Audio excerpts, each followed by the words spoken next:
বাপ চিনা দরকার ছিল যাকে, চিনলেন না তাকে। হায় যুবক, বন্ধুকে চিনলা না,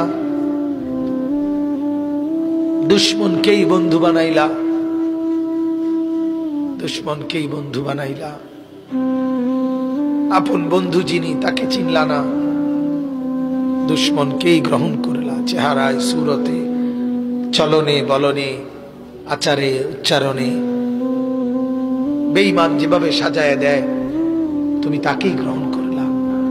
আল্লাহর নবী বলেন, রব্বুল আলামিন আমি যদি বসে যাই হাসরের এই বিরাট ময়দানে, আমার উম্মতের জন্য দৌড়াবে কে? আমার কোথায় কোন উম্মত গুনার কারণে, নাফরমানির কারণে আটকায় যায় কিনা? আমি যদি না ছুটি, আমি যদি না দৌড়াই, আমি বসে গেলে আমার উম্মতের জন্য দৌড়বে কে?